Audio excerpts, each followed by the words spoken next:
bienvenue dans cette petite vidéo dans laquelle moi, Joe, allons vous présenter un film. Et ce soir, nous allons vous présenter Spider-Man No Way Home. Spider-Man No Way Home, Joe. Est-ce que t'as été voir Spider-Man No Way Home au cinéma, Joe? Non. Et pourquoi tu n'y as pas été, Joe?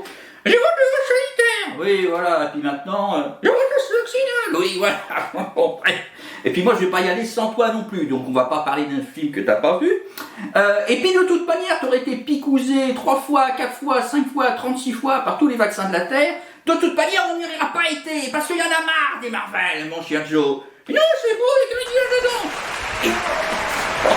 Ça peut être un argument pour aller les voir. Certains, en tout cas. Bon.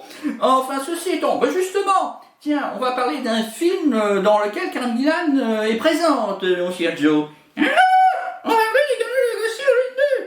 Non, pas parler des Gardiens de la Galaxie Volume 2, mon cher Joe. On va parler d'une comédie romantique dans laquelle elle a des cheveux, mon cher Joe. Et... Alex and the List. You will need to be circumcised. Word of advice. Stay soft. My parents are having sex. My grandparents are having sex. My parents are having sex with my grandparents. I do. You're Jewish, drinker, and getting married. Who's going to be your best man? Me? Qu'est-ce que tu fais, Joe? J'ai dit bonjour, Karen. Ah oui, bah on salue bien Karen Gillan, effectivement, dont le film Dual n'a hélas pas remporté de prix au festival de Sundance, mon cher Joe. Non, pourtant c'était donné au Gounal. Effectivement, c'est fait plein de tests PCR pendant le tournage. Ceci étant, mon cher Joe, est-ce qu'on pourrait replacer ce film Alex and the List dans son contexte? Non. Ah bon, pourquoi non? J'ai rien compris, Alex and the List. Bah si, je vais vous le dire. Et tu as montré dans l'annonce d'un film qui s'appelle Langage matériel. Mais oui, mais c'est le même film, Joe. Hein? Oui. Parce que le film, il a plusieurs titres. En fin de compte, il s'appelle The List tout court, Alex and the List, et Mariage matériel, qui est le titre britannique, monsieur Joe. Effectivement. Bon. Alors, est-ce qu'on pourrait replacer donc ce film Alex and the List ou Mariage matériel, on l'appelle comme on veut, donc qui est de 2014, dans son contexte. Et c'est un film de 2014. Bah, si c'est un film de 2014, Joe. Et non, c'est un film de 2018. Je l'ai lu dans Wikipédia. Mais non, c'est un film dont le dépôt légal est de 2014, mon cher Joe. Non, mais si. Seulement, il est sorti au cinéma seulement en 2018, mon cher Joe. Mais c'est un film qui date d'avant. Et non, je raconte n'importe quoi. Bah non, je raconte pas n'importe quoi, parce que même Karen Gillan, au moment où elle fait la promotion de Not As Happy Ending, et qu'elle parle même qu'elle fait les Gardiens de la Galaxie, elle parle justement d'Alex and the List, et c'est pas en 2018, ça. I've literally, like, 2 days ago, I think, wrapped a film out in America called The List, which is like another romantic comedy, actually. Et c'est le film de 2014. Pourquoi il est sorti au cinéma seulement en 2018? Ah, bah ça, mon cher Joe, c'est la question cruciale qu'on doit se poser. Parce que, de façon générale, quand un film est diffusé plusieurs années après son dépôt légal, et bien souvent directement au DVD, qu'est-ce que ça veut dire sur la qualité globale du film, mon cher Joe? C'est une 11! Oui, voilà, effectivement. Bon, ben on va voir justement ce qu'il en est de Alex and the List. Voilà, ou The List, tout court.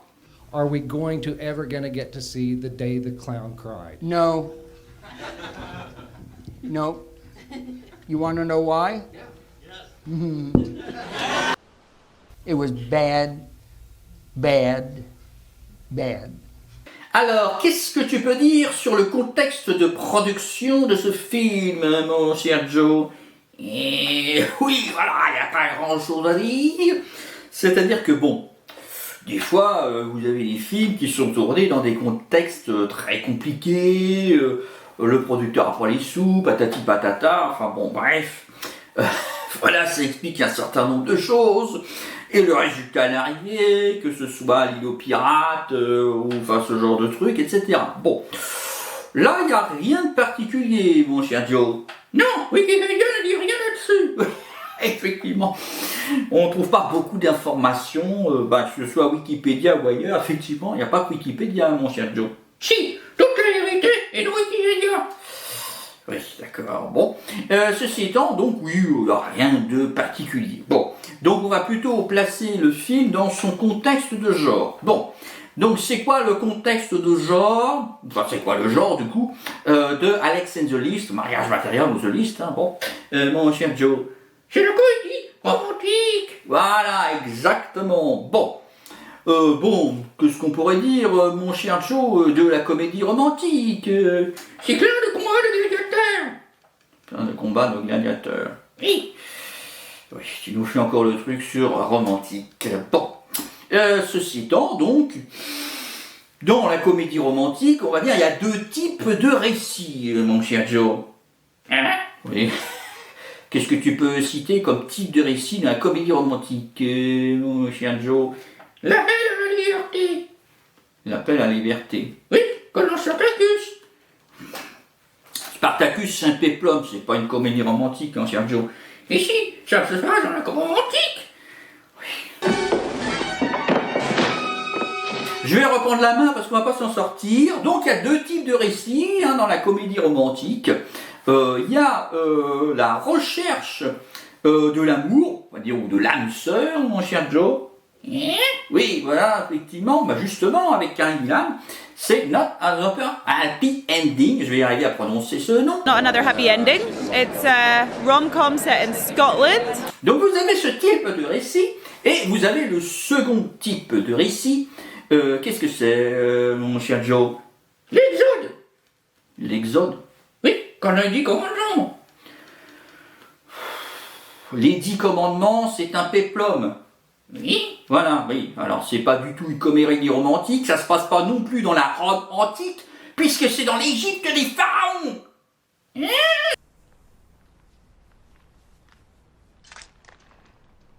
Bon, bref, ceci étant, donc vous avez le deuxième type de récit de la comédie romantique, qui est se réengager dans l'amour, mon cher Joe.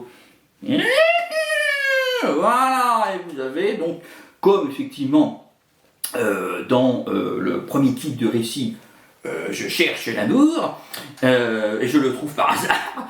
Dans le deuxième, c'est je suis avec quelqu'un, et puis on va voir comment la relation évolue, mon cher Joe. Et voilà. Bon, donc vous avez un certain nombre d'étapes, etc. She just wrote it down. No woman would give a guy a list like this unless she wanted to be with him for the rest of her life. Justement, Alex and the List, voilà, exactement. Donc suit plutôt le chemin balisé d'un récit assez classique, de cette option de reconquête ou de réengagement dans l'amour avec les deux personnages qui vont chercher à savoir si ils doivent être ensemble ou pas. Hein, oui, puisqu'ils sont ensemble au départ. Hein, voilà. Alors, quand on dit comédie romantique, mon cher Joe, à quoi peut-on s'attendre? À des combats de gladiateurs. Bon, t'es lourd, hein, Joe. On vient de dire il y a 2 minutes que romantique, ça n'avait aucun rapport avec la Rome antique. Hein? Donc, par romantique, on s'attend à de la romance.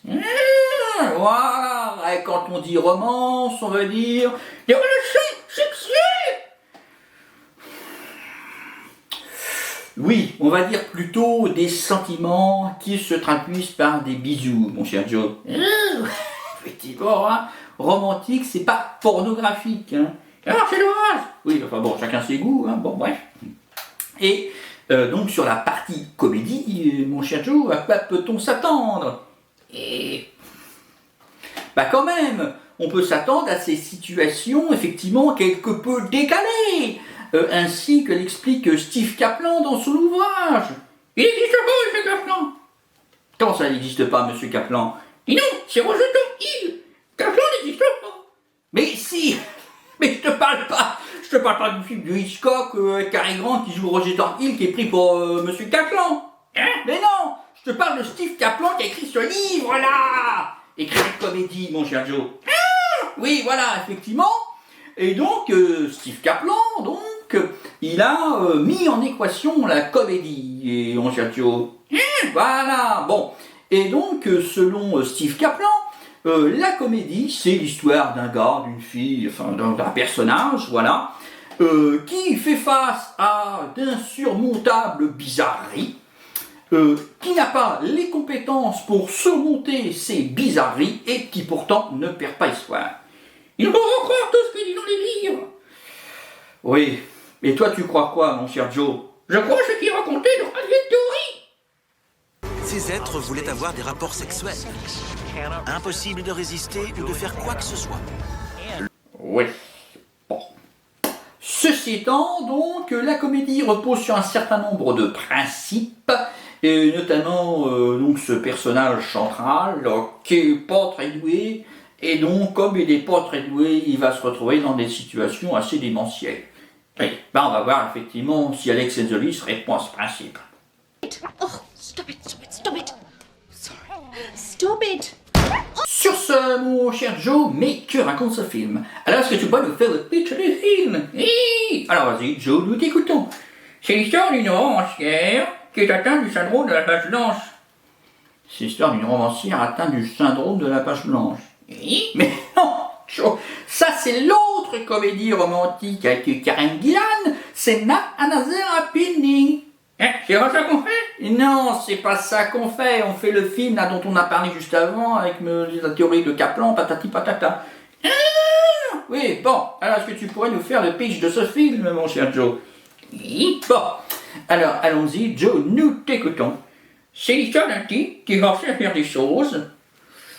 L'histoire d'un type, hein, voilà, qu'on force à faire des choses, et qui est manipulé par une blonde. Qui est manipulé par une blonde, bon, effectivement. Alors, on va voir comment le film commence, mon cher Joe, et comment commence le film. Alors, on voit le mec, effectivement, qui se trimballe dans la nature, mon cher Joe. Et bon, voilà. Et alors, qu'arrive-t-il, mon cher Joe? Au milieu des champs, il est attaqué par un avion.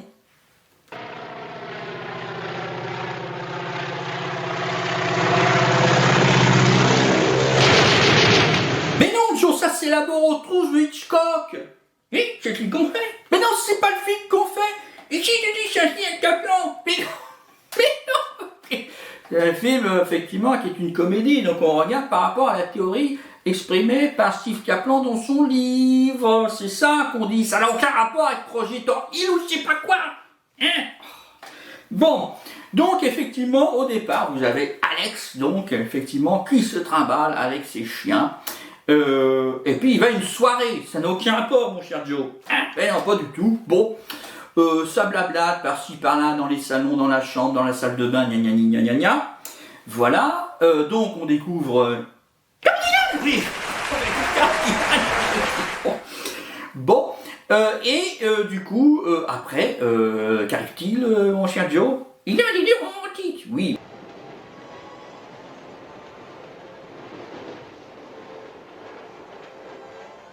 Et au cours de ce dîner romantique, mon cher Joe, que se passe-t-il?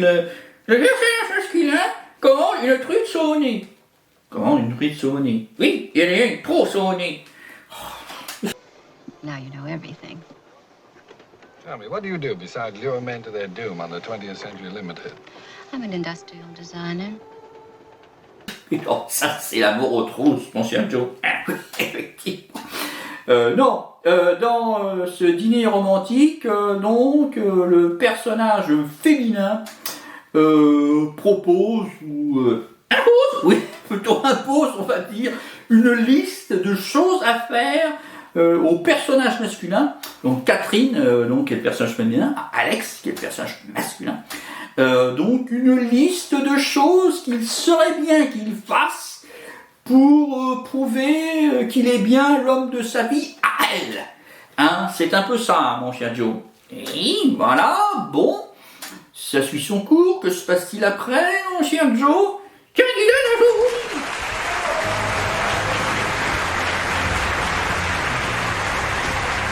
Non, pas vraiment, ou en tout cas c'est en off. Voilà, ça aurait peut-être été mieux effectivement que ce soit dans le film pour la partie comédie. On va dire que Alex, il fait quoi? Il fait tous les trucs dégueux de la liste. Oui, voilà, effectivement, hein, ça suit son cours jusqu'à Rio. Come along, Mrs. Thornhill. Sur ce, mon cher Joe, mais que pensez de ce film? C'est absolument génial! Oui, c'est génial, pourquoi, mon cher Joe? C'est pas parce qu'il y a Carignan dans un film que le film est forcément un chef-d'œuvre du cinéma. Si. Bon, alors j'ai peut-être un peu nuancé tes gros. C'est génial le gros. Bout en bout, justement, hein, on va regarder les petits bouts, hein, les composantes du film. Hein, on va la regarder une par une et en commençant par le scénario, si tu veux bien. Oui. Voilà. Alors le scénario donc de ce film, Alex and the List, par qui a-t-il été écrit, mon cher Joe? Kristen D'Alessio et Alan Goldberg. Oui, voilà, exactement, ils sont deux. Kristen D'Alessio, qui est par ailleurs la productrice du film, et Aris Goldberg, qui est le réalisateur du film. Bon, ils sont très connus, ces scénaristes. Oui, bon. Par exemple, Kristen D'Alessio, est-ce que tu peux me citer les films qu'elle a écrits, mon cher Joe? Oui. Nous t'écoutons. Elle écrit The List, Alex and the List, et Mariage Material. Oui, alors The List, Alex and the List et Mariage Material, c'est le même film. Donc effectivement, elle a écrit un scénario. Et Aris Goldberg, il est très connu. Bon, qu'est-ce que tu peux citer comme scénario, mon cher Joe? Alors, il a écrit un certain nombre de scénarios quand même, voilà. Pas American Gigolo, mais Gigolo, malgré lui, ou je sais pas quoi, enfin bon, là. Deux films avec Rob Schneider. Un film aussi... Numb, c'est... Ah oui, Numb, voilà, enfin, un truc effectivement sur une sorte de dépression, je sais pas quoi, de crise, enfin, voilà. Et puis donc, Alex and the List, hein, bon. Alors on trouve aussi que donc Aris Goldberg il est professeur, mon cher Joe. Voilà, il est professeur à UCLA. Any questions? Ceci étant, donc comme on l'a dit, Alex and the List est une comédie romantique et donc on s'attend à de la comédie et de la romance. Notamment dans le script. Bon.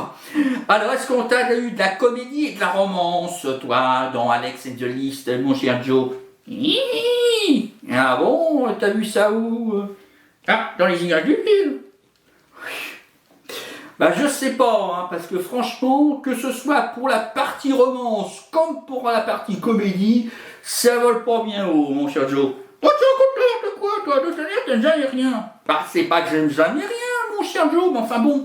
Quand on te vend une comédie romantique, il faut qu'il y ait de la romance. Et voilà, il faut qu'il y ait de la comédie. Et bah, il n'y en a pas, mon cher Joe. Si, ben non. Oh, on va regarder. Notamment la partie romance. Bon, qu'est-ce qu'on a question romance, mon cher Joe? On a l'histoire entre Alex et Catherine. Oui, voilà, au départ, c'est ça. Le couple, c'est Alex et Catherine. Bon, donc comme on l'a dit, hein, ça suit plutôt la voie du réengagement dans l'amour. Donc il va y avoir un moment de crise où le couple va plus ou moins se séparer ou prendre ses distances, il va essayer de se reconquérir, mon cher Joe. Et c'est ce qu'on a là. Oui, enfin ils prennent pas vraiment de distance, parce que si vous voyez dans ce qui est présenté, on voit pas non plus tellement qu'ils sont ensemble, hein, mon cher Joe. Et oui, c'est une relation un peu distancée dès le départ, c'est très bizarre, pas tellement de... voilà.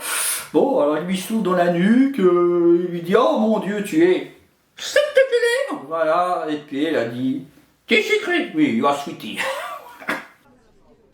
You are spectacular. You're sweaty. Donc à une demi-heure du film, que fait Alex? Il décide de faire tout ce qui est sur la liste. Non, il décide de faire tout ce qui est sur la liste. Et c'est quoi ce point de rupture, mon cher Joe? Quand il y a un docteur juif italien qui roule en Ferrari qui arrive chez les pharaons. Oui, voilà, c'est ça. Mais est-ce que le docteur italien juif qui roule en Ferrari représente une véritable menace à ce moment-là? Et non, ben non, enfin bon, bref, on voit pas véritablement, si vous voulez, d'attirance. Rosenblatt. Oh, wow. Et Alex et Catherine ne sont même pas séparés à ce moment-là, puisqu'en fin de compte, lui, il vient chez les parents, etc., comme si de rien n'était. Donc il n'y a pas vraiment de menace. Donc voilà. Mais ça, c'est un personnage qui pourrait jouer une menace, qui n'en joue pas à ce moment-là, alors que c'est un point de bascule, et qui ne joue pas non plus de rôle de menace plus tard.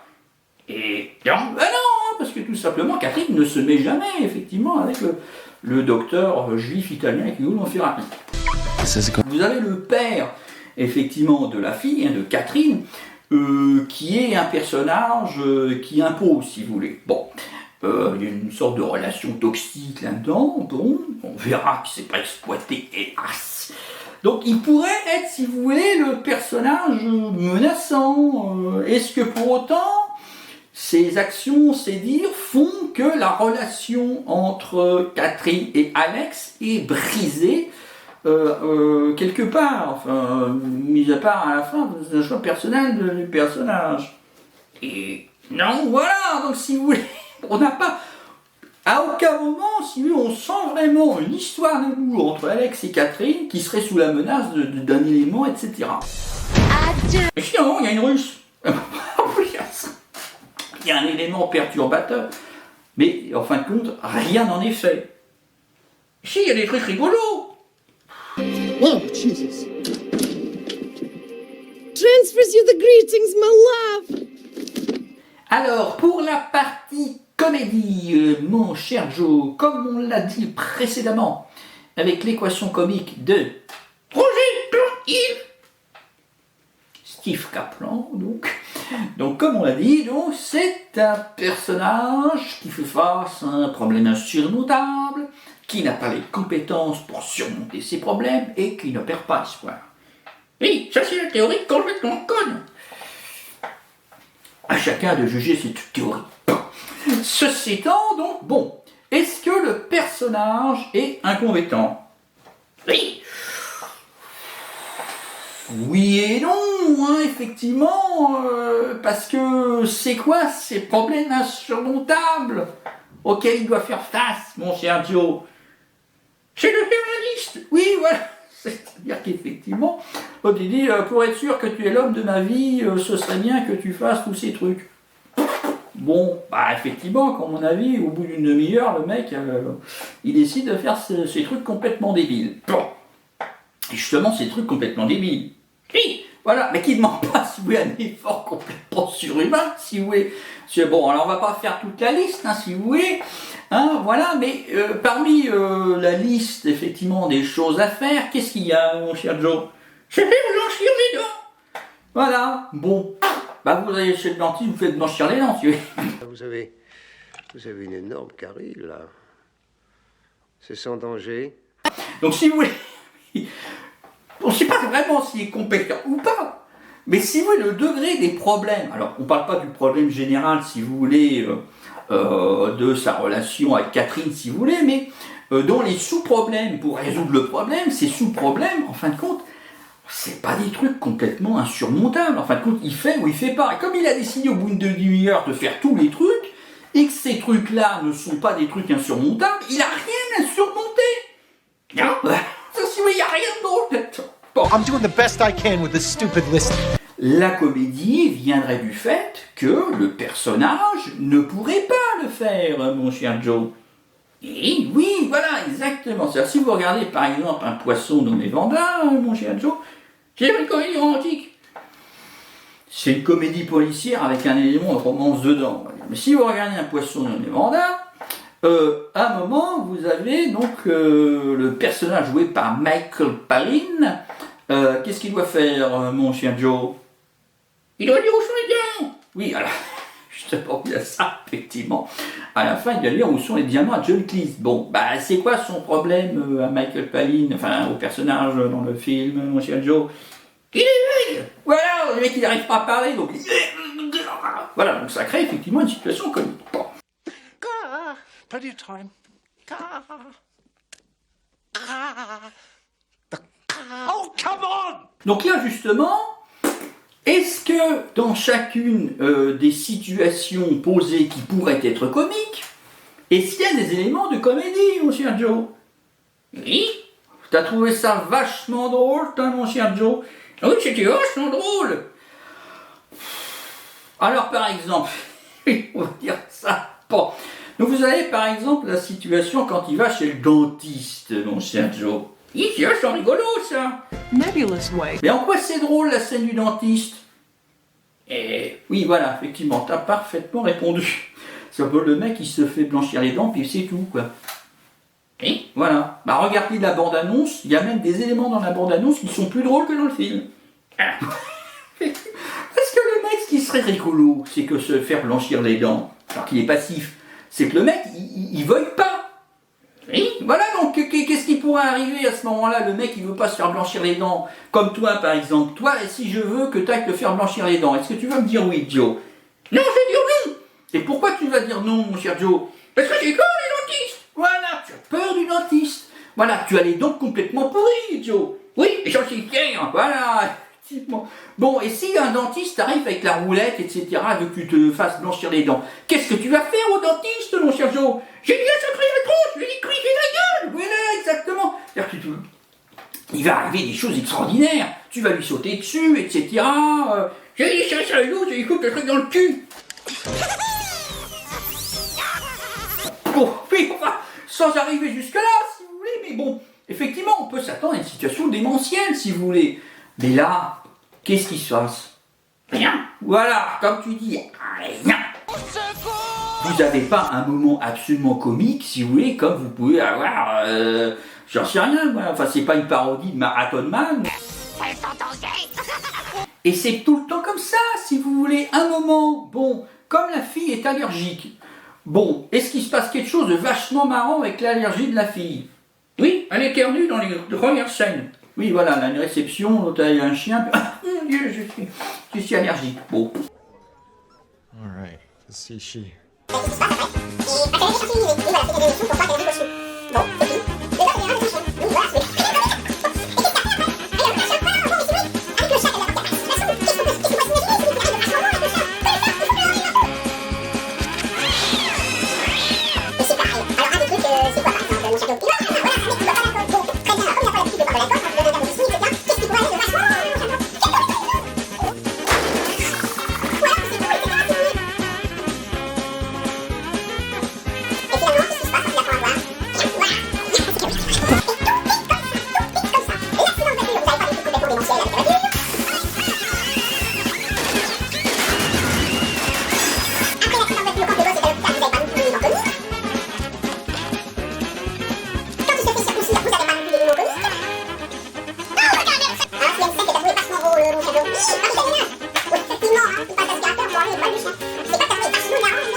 Vous avez des situations qui sont mises en place, mais rien, absolument rien n'est exploité pour faire rire là-dedans. Ici, c'est vachement drôle. Il n'y a rien de drôle là-dedans, il n'arrive rien, il n'y a rien de délirant. Et en plus, qu'est-ce qu'on pourrait dire, mon cher Joe? Ce qui est drôle, c'est qu'en fin de compte, rien n'arrive qu'à sa faute. Oui, en plus, je dirais pas que c'est une qualité, c'est même encore pire, c'est un défaut, quoi, si vous voulez. Parce que quand vous avez, par exemple, la partie de tennis, mon cher Joe, qu'est-ce qu'il arrive le docteur juif italien se prend une balle dans les couilles. Ce serait vachement marrant, effectivement, vous avez une partie de tennis qui dégénère. Oui. Est-ce que c'est le cas, mon cher Joe? Oui. Mais non, pas du tout. Vous avez, c'est même pas le personnage d'Alex qui fout une balle dans les couilles. Voilà, effectivement, du docteur italien juif qui conduit le Ferrari. C'est le personnage qui est le mari de Gary Gillan dans le film. Quand il a un entretien avec le rabbin, qu'est-ce qu'il dit? Il est des trucs nuls sur la Shoah. Oui, voilà, le mec, ah oui, l'Holocauste, et je sais pas quoi, et patati et patata, etc. Mais qu'arrive-t-il à ce moment-là? Il a conscience des horreurs qu'il dit. Oui, voilà, il dit à un moment, ah oui, en fait, j'ai dit une connerie, excusez-moi, machin truc. Mais qu'est-ce que tu peux dire, mon cher Joe? C'est bien, c'est positif. Il est antisémite. Mais ça fait pas... C'est ça le problème, si vous voulez. C'est pas le problème qu'il soit antisémite ou pas antisémite, le problème. C'est que le mec, il dit des trucs complètement cons, mais qu'il se rend compte qu'il dit des trucs complètement c'est pas comique du coup. Ce qui est important, c'est quand un personnage fait des trucs et qu'il ne se rend pas compte des conneries qu'il fait ou qu'il dit. C'est ça qui est drôle. Et non, et si. Dame, rechercher un nazi avec des juifs, quelle drôle d'idée. Et pourquoi donc? Et tu racontes n'importe quoi. Il y a un truc dans tout le long des films. Oui, bon, on va dire quand même qu'il y a certains éléments qui sont rigolos, qui prêtent à sourire un petit peu partout quand même. Oui, quand même. Et bon, notamment, bon, les personnages. Qu'est-ce que tu pourrais dire des personnages?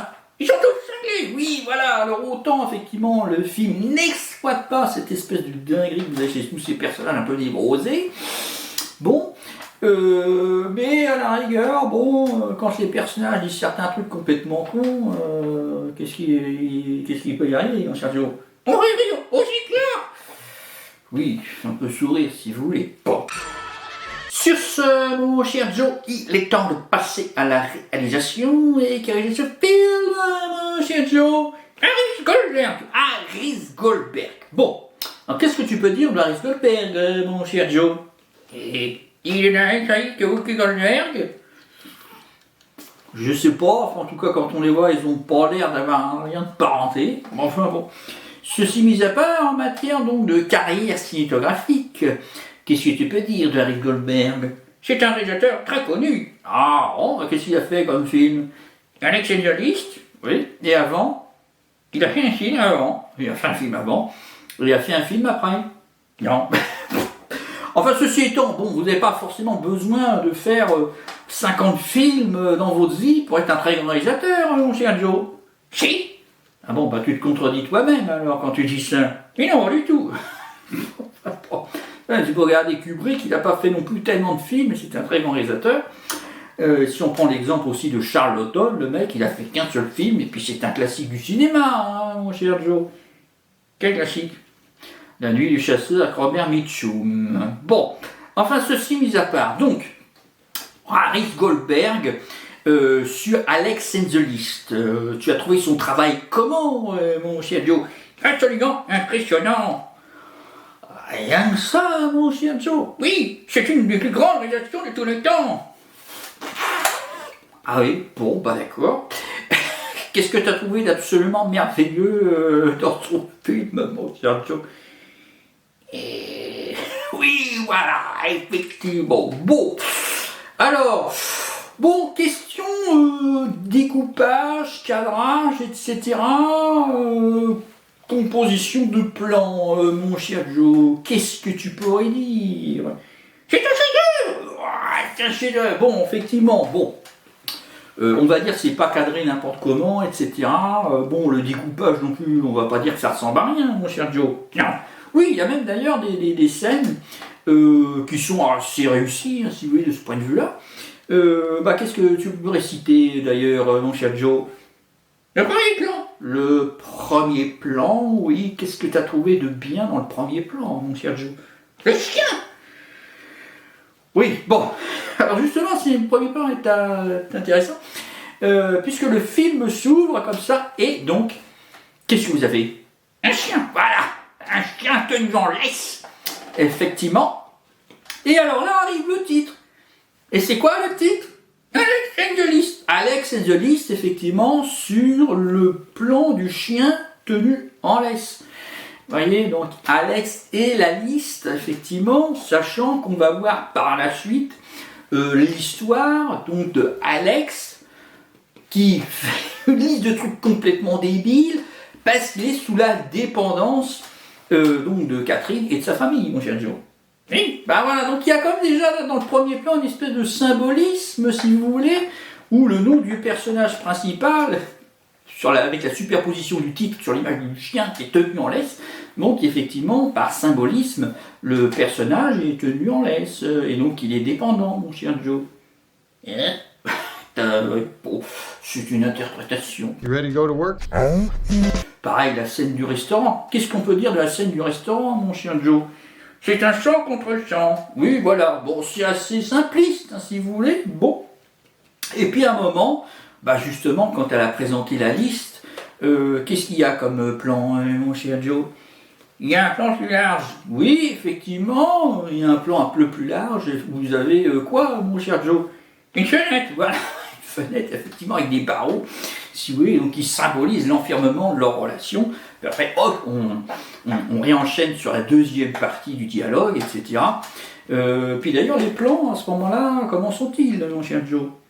Ils sont plus rapprochés. Oui, voilà, effectivement. Hein. On intensifie un peu la scène, donc les plans sont plus rapprochés. Best thing that's ever happened to me. Let's go the distance. Think of them as well thought out suggestions. Qu'est-ce que vous avez aussi comme scène qui est pas mal d'un point de vue de la composition des plans, mon cher Joe? La scène chez le dentiste. Oui, effectivement, de ce point de vue-là, c'est pas trop mal. C'est assez intéressant, vous avez une belle composition. Vous avez notamment quel plan, mon cher Joe?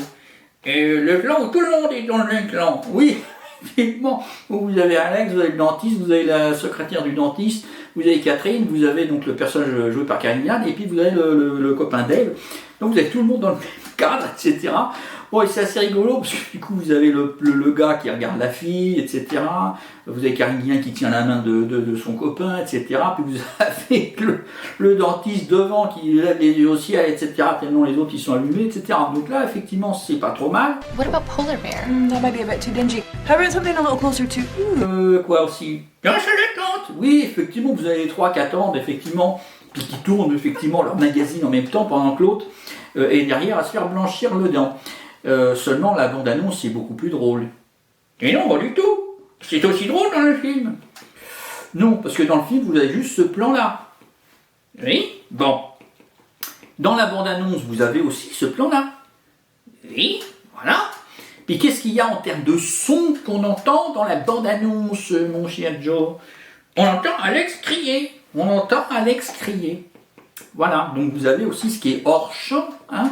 Voilà. Est-ce que ce qu'on voit dans la bande-annonce et ce qu'on entend dans la bande-annonce, on l'a dans le film, mon chien Joe?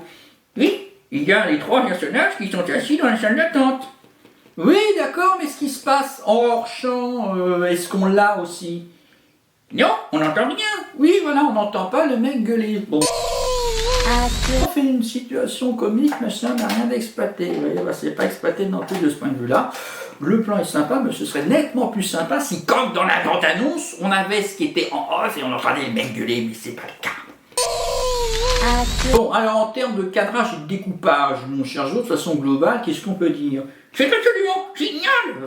C'est absolument génial. Oui, bon. Alors ça reste du chant contre chant assez classique et même assez basique, mon cher Joe. Et c'est une comédie, il n'y a pas besoin de dire des trucs extraordinaires. Il n'y a pas besoin de dire des trucs extraordinaires. Oui, bon, alors je veux bien qu'effectivement, quand on fait de la comédie physique à la Jim Carrey, on va faire effectivement un plan moyen pour laisser effectivement s'exprimer le corps de Jim Carrey.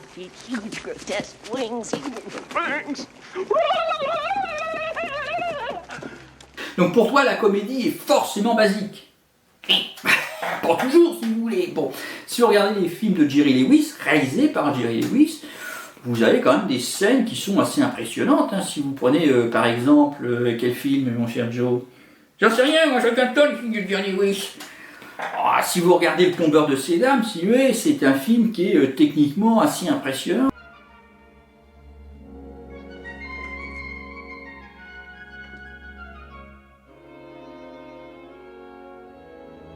Il y a différents degrés de réalisation, même si on fait de la comédie, on n'est pas obligé de faire un truc ultra basique. Et là, qu'est-ce que c'est, mon cher Joe? C'est très élaboré.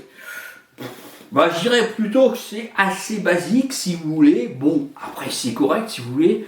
Ça fait un peu téléfilm.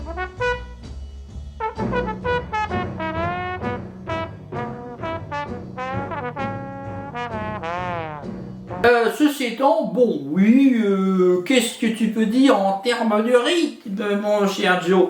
C'est un super rythme, on ne s'ennuie pas une seule seconde. On ne s'ennuie pas une seule seconde, Joe.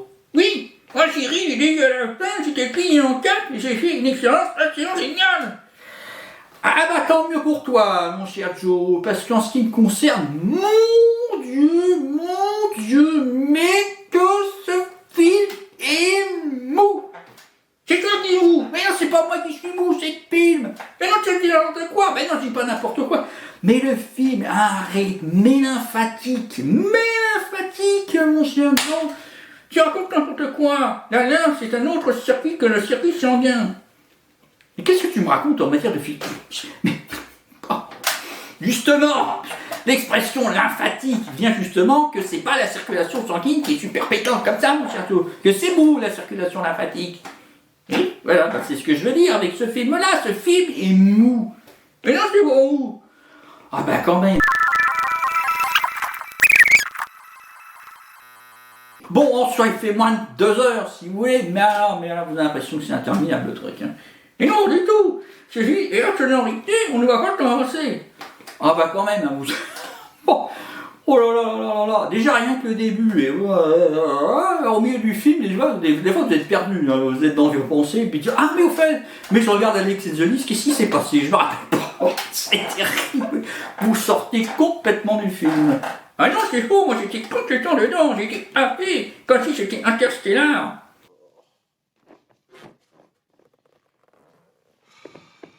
Peut-être que le problème vient du montage. Je sais pas si le problème vient du montage. C'est qui d'ailleurs qui a fait le montage de ce film, mon cher Joe? Richard Nord. Richard Nord, effectivement. Richard Nord, il a monté quoi comme film, mon cher Joe? Quand ça c'est 57. Always bet on black. Il a aussi monté Le Fugitif. Il a pas monté Le Fugitif, Richard Nord. Si, il est marqué au générique. Oui, il est marqué au générique, c'est 50 noms, mais enfin le montage est supervisé par Dennis Strickler, donc on s'en fout. Ceci étant, je dirais pas forcément que c'est le montage qui est responsable du rythme lymphatique du film, mon chien Joe. Qu'est-ce que tu veux que ce soit d'autre? Bah, si vous voulez, Richard Nord, il fait ce qu'il peut avec les rushs qu'a tourné Harris Goldberg. Voilà. Quand on voit effectivement les plans qui sont pas coupés toutes les 30 secondes et qu'on voit les temps de jeu, de respiration des acteurs, qu'est-ce qu'on peut dire, mon cher Joe? Que les acteurs sont absolument géniaux. Bah, je sais pas si les acteurs sont géniaux, mais enfin en tout cas en termes de dynamique, de mise en scène, de direction d'acteur, mon Dieu, mais que c'est mou. On est mais alors à des années-lumière, effectivement, d'un poisson nommé Vanda. Honestly, Archie. What on earth is the matter? I thought the picture was falling off the wall. Will you pull yourself together? Sur ce, mon cher Joe, il est temps de passer à notre dernier point. Et ce point, mais quel est-il? Les acteurs. Et on va regarder quel?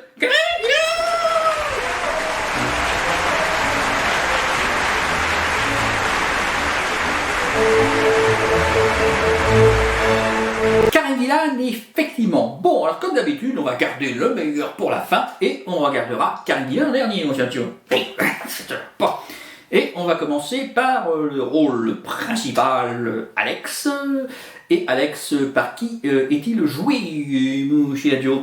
Patrick Fugy. Bon, qu'est-ce que tu peux dire de Patrick Fugy, mon cher Joe? Il est japonais. Japonais, pourquoi tu dis qu'il est japonais? Il s'appelle Fuji. Mais ça n'a aucun rapport avec le mot Fuji ou les pellicules Fuji, mon cher Joe. Pas du tout, non. C'est un acteur américain. Bon. Donc, Patrick Fuji, bon, il a quand même un certain nombre de films à son actif, mon cher Joe. Qu'est-ce que tu peux citer comme film assez connu où Patrick Fuji apparaît dedans, mon cher Joe? Gone Girl, exactement, hein, Gone Girl de David Fincher. Et puis quoi d'autre aussi, chez Joe? First Man, voilà, exactement, First Man de Damien Chazelle. Bon, alors qu'est-ce qu'on peut dire de Patrick Fuji sur ses films, mon cher Joe? C'est le titre de l'arrière-plan dont on s'en fout complètement. Recognize these? It's Amy's anniversary present to me. Was that how she told you she was pregnant, Nick? Et alors, Patrick Fuji de Alex et the List, mon cher Joe, tu l'as trouvé comment? Absolument génial de bout en bout. Absolument génial de bout en bout. Oui, il a fait rire aux éclats. Déjà autant rire.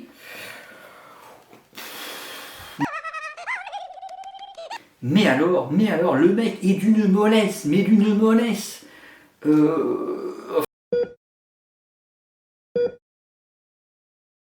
Enfin, je sais pas, qu'est-ce que tu pourrais dire, mon cher Joe? C'est l'héritier de Buster Keaton. Pardon? Attends, je me redresse. Voilà. Est-ce que tu peux répéter ce que tu viens de dire, mon cher Joe? C'est l'héritier de Buster Keaton. C'est l'héritier de Buster Keaton. Écoutez bien, messieurs, dames, l'héritier de Buster Keaton. Oui, il est totalement imbécile. Oui, alors effectivement, hein, on disait de Buster Keaton que c'était l'homme qui ne souriait jamais, effectivement. Puis dans les films, il souriait jamais, le gars. Oui, il y en a, c'est vrai. Ah oui, bah là, le mec, il sourit jamais. Effectivement, le mec, mais c'est vraiment, je sais pas. Il y a zéro émotion, le mec, hein. C'est assez démentiel. Oui, mais c'est le clonage. Bah, je ne dirais pas forcément si vous regardez le script. Je sais pas, j'ai pas lu le script en tant que tel. Non, tu dis n'importe quoi. Mais non, c'est pas n'importe quoi.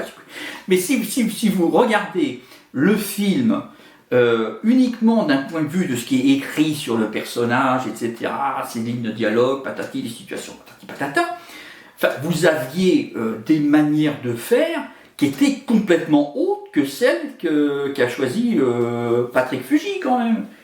Non, c'était les seuls. Tu pouvais jouer le personnage que comme il a fait, lui. Oui. Ah bah quand même, hein, parce que le mec, y a rien, quoi. Je veux dire, c'est horrible, quoi. Je veux dire, le plus grand moment d'acting du type, c'est dans la scène du restaurant. Oui, c'est un très grand moment. Oui, c'est un très grand moment, effectivement. Bien. Parce que quand vous avez donc Catherine qui donne la liste à Alex, que fait Alex, mon cher Joe? Il lève les sourcils. Oui, voilà, il fonce plutôt les sourcils plutôt que d'élever. Ah bah c'est le seul moment d'expression faciale du type pendant tout le film. Après, dans le rôle de Catherine, la fiancée d'Alex, qui lui propose donc cette liste complètement débile, mais qui est venue, mon cher Joe, Jennifer Morrison, exactement. Là, on avait déjà croisé Jennifer Morrison dans une autre vidéo qui parlait d'un film avec Harry Gillian, mon cher Joe. Oui, c'était quoi ce film, mon cher Joe? Oh, le futur, il est là! You hungry? Elle n'a pas joué que dans Alex et The List et en Créature Rebello avec Harry Gillian, mon cher Joe. Non, bah dans quoi elle est aussi vachement connue, mon cher Joe?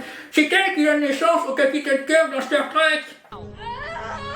Jennifer Morrison est capable d'accoucher au milieu des flammes, c'est absolument extraordinaire. Bon, ceci étant, donc Jennifer Morrison, dans Alex and the List, tu l'as trouvé comment? Attention, génialissime de haut en haut. Bon, ça commence à être lassant, mon cher Joe, de tout trouver absolument génialissime de bout en bout dans Alex and the List. Et si c'est vrai, Jennifer Morrison, elle est absolument géniale.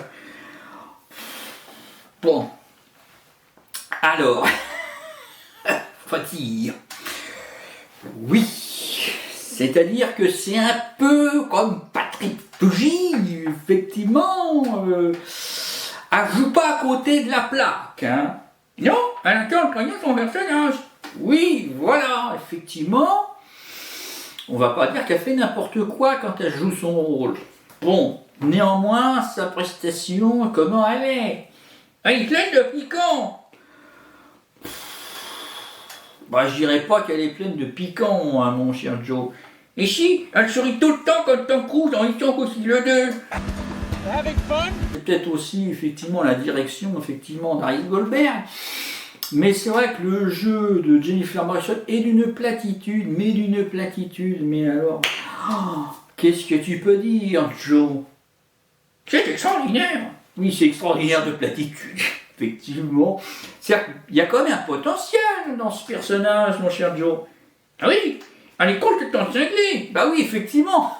Catherine est complètement folle, elle est complètement sous l'emprise de sa famille et de son père, etc. Elle propose un truc complètement débile. Bon, et notamment, dans la scène du restaurant, mon cher Joe. Comment elle est dans la scène du restaurant? Elle est géniale. Elle est géniale. Est-ce qu'elle est complètement surexcitée, mon cher Joe? Et non, bah non, ça... Justement, elle devrait l'être, si vous voulez. Elle a trouvé la solution absolument merveilleuse pour effectivement savoir que son homme c'est l'homme, etc. Patati patata, truc, que c'est l'homme de sa vie, machin. Bon, elle a fait une liste, etc. Bah, comment elle est quand elle présente chaque étape de sa liste?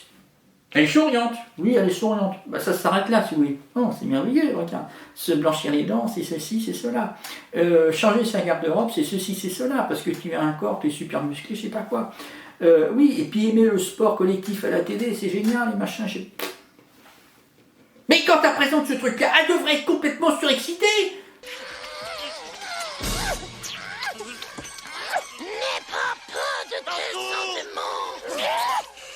Oh mon Dieu, il faudrait qu'il fasse ça. Regarde, oh, c'est merveilleux.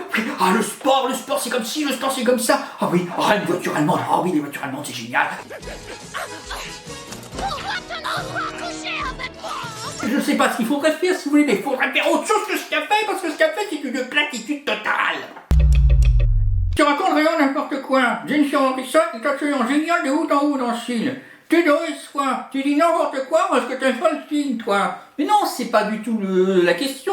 Si tu devrais soir, tu n'as aucun sens de la mesure. Ah, j'ai aucun sens de la mesure, moi. Non, tu ne sais pas qu'est-ce qui est bien et qu'est-ce qui est mauvais. Ah bon, oui, bah, tout ce que je dis, moi, c'est que Jennifer Morrison a une prestation d'une platitude absolue là-dedans, quand même. Non, c'est cool, c'est génial. Oui, d'accord. Et son plus grand moment d'acting dans ce film, c'est quoi, mon cher Joe? Dans la scène du restaurant, on va soulager les sourcils. Oui, voilà, bah, t'as parfaitement résumé, mon cher Joe. Bon, alors on va très vite passer, d'ailleurs, on va les passer à la trappe, hein, les autres acteurs secondaires, mon cher Joe, pour se concentrer sur donc l'acteur qui fait le rôle du père de Catherine, mon cher Joe. Et c'est qui cet acteur? Bob Gunton. Bob Gunton, effectivement. Bon, alors autant les autres acteurs n'ont pas une carrière absolument extraordinaire, si vous voulez. L'actrice qui aura eu une carrière après, ce sera effectivement Karen Gillan, si vous voulez. Mais là, effectivement, on a un acteur quand même de poids lourd qui est Bob Gunton, qui est quand même un acteur de second rôle assez connu, mon cher Joe. Et voilà, parce que le mec, quand même, il a fait quand même des films de très très grande qualité. Né un 4 juillet, JFK, etc., Glory, enfin, le mec, il a quand même une assise assez importante en termes de carrière, si vous voulez. Puis Bob Gunton, il est surtout aussi connu pour quel film, mon cher Joe? Le directeur de la prison dans les évadés. I hate to deprive you of this. Salvation lies within. Yes, sir. Il a fait des films de très grande classe, si vous voulez, puis il a aussi fait des films populaires, mon cher Joe. Oui, bon, qu'est-ce qu'il a fait, par exemple, comme film populaire, mon cher Joe? Il est le chef de la police dans Demolition Man. Espèce de sale mangeur de viande. Qu'importe ce qu'a pu être votre monde de barbares. Et il s'est aussi aventuré dans la comédie pure, notamment avec Ace Ventura en Afrique. Where is that darn band? What are you going to do? What are you going to do? Et alors là, donc dans le rôle du père, dans Alex and the List, comment tu as trouvé, mon cher Joe? Complètement nul. Complètement nul. Oui, il ne dégage absolument rien. Oh non, mais Joe, non, c'est pas possible. Mais Joe, Bob Gunton, si on met à part Karen Gillan, effectivement, Bob Gunton, c'est peut-être le seul acteur qui fait quelque chose dans le film, mon cher Joe. Non, il ne dégage absolument rien. Ah bah si, quand même. Enfin bon. Messieurs, je vous en prie, contrôlez vos hormones. Il y a peut-être la meilleure scène du film. Sur le plan de l'écriture, bon, sur le plan de la mise en scène, c'est du chant contre chant extrêmement simple, qui est la scène justement entre Alex et le père, mon cher Joe. Et la scène il voit un coup, oui, voilà, effectivement, la scène où effectivement donc le père emmène Alex bon, dans son bureau, je sais pas quoi, enfin peu importe, qui lui offre un verre, etc., et qui lui explique la situation quand même. Et voilà, il dit attends, toi t'es là, machin, voilà. C'est vrai que bon, moi je suis d'accord avec toi, faut pas que tu fasses ce truc débile de la liste, hein, bon parce que, bon, alors c'est pas parce que le père il est avec le mec, pas du tout, c'est parce qu'en fin de compte, l'autre il le prend pour un loser, d'ailleurs t'es bon à rien, moi ma fille elle mérite, ma fille effectivement a des exigences, etc. Mais bon, c'est pas de sa faute, c'est parce que moi je suis absolument génial, j'ai inculqué les valeurs, patati patata, etc. Et on voit le mec. We don't have any dogs.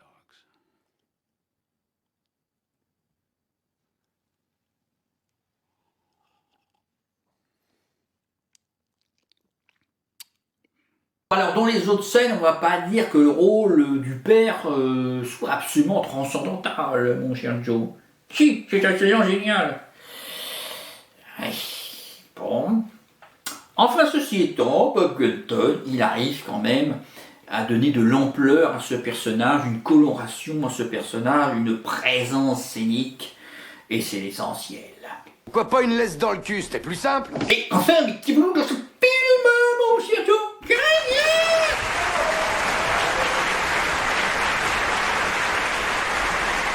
Karen Gillan, exactement. Bon, qu'est-ce que tu peux dire de Karen Gillan dans Alex et the List, mon chien? Elle est comme une. Oui, mais de toute manière, qu'est-ce qu'on peut dire de Karen Gillan, mon chien? Elle est toujours formidable. Oh! This is amazing! Et pourquoi elle est toujours formidable, Karen Gillan, mon chien? Parce qu'elle va lutter dans une coupe de champagne. But no, it's not champagne. I'm actually working really hard today on only drinking tea for... Ceci étant, mon cher Joe, alors là, oui, contrairement à tout ce qui nous oppose depuis le début, là, je te rejoins à 200%. Ah, oui, effectivement, ce Karen Gillan, là, pour le coup, elle est formidable. Il est toujours là, oui, toujours formidable, effectivement. Bon. Et donc là aussi, bon, on va pas dire que c'est son plus grand rôle, mon cher Joe. Et non, encore une fois, oui, voilà, effectivement, si vous regardez ce qu'elle joue dans All Creatures Below ou dans The Party Just Beginning, c'est quand même d'un niveau au-dessus. Bon. Néanmoins, on retrouve cette qualité de jeu, effectivement, et cette naturalité de jeu, quand même. Les autres aussi sont naturels. Bah, je dirais pas que les autres sont naturels, si vous voulez, parce que on voit, si vous voulez, quand vous regardez la prestation de Karen Gillan, quelle impression ça peut donner, si vous voulez. Et on n'a pas l'impression qu'elle joue. Every woman has a list. She just wrote it down. No woman would give a guy a list like this unless she wanted to be with him for the rest of her life. Karen Gillan, paf. Vous voyez, il y a de l'énergie, il y a du rythme, etc. Bon. Men expect women to be perfect, like all the time. C'est pas son plus grand rôle, c'est un rôle très secondaire, on va dire, voilà. Mais elle joue ça avec une très grande naturalité, avec son sens de la rupture, une incarnation du personnage absolument indiscutable. Et donc, qu'est-ce que c'est, mon cher Joe? Du très grand Karen Gillan. Exactement.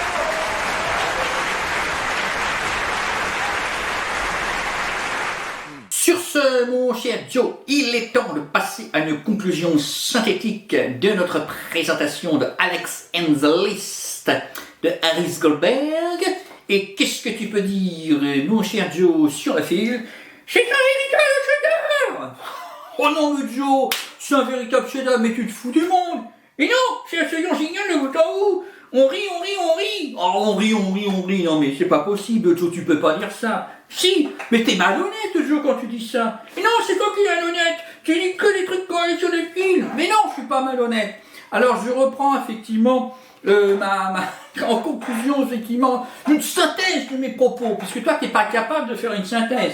Si, la synthèse, c'est que c'est génial. Oui, voilà, ta synthèse, c'est que c'est génial. Bon, moi, je dirais en synthèse que le strip, ma foi, il y a quand même de bonnes idées dedans, quand même. Oui, il n'y a que des idées géniales. Et voilà. Mais que les situations ne sont pas exploitées, ce qui fait que vous n'avez ni romance, ni comédie dans une comédie romantique. Ce qui est quelque peu problématique, Joe.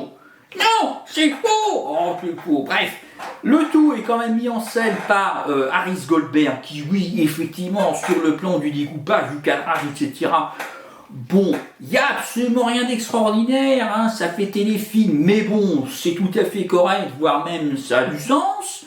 Mais que la direction d'acteur, la mise en scène globale au sens théâtral du terme, je te pousse de l'énergie, patati patata, c'est quand même mou du genou du début à la fin, et que au bout de 3/4 d'heure, on s'endort, et quand le film il arrive à la fin, de ces 1h52, on a l'impression que le film a duré 6 heures, tellement c'est mou. C'est faux.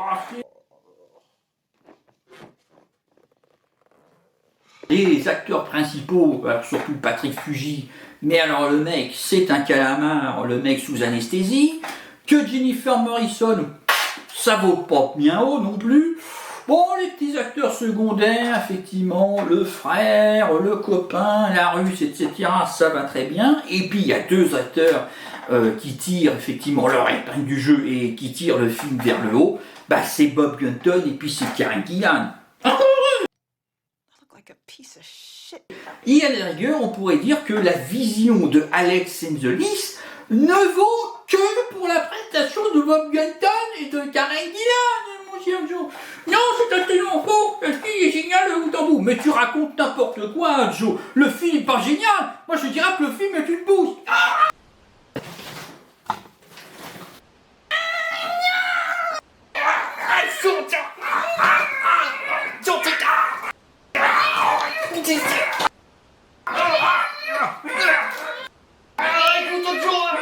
Je veux bien dire que le film n'est pas totalement vrai. Il a un discours sur le fait de s'accepter soi-même, de ne pas devenir quelqu'un d'autre pour l'amour d'autrui. Mais je veux dire que j'ai pas trouvé le film réussi, c'est tout. Allez voir Alexis Janice, c'est un canon génial. Sur ça, il est temps de se quitter.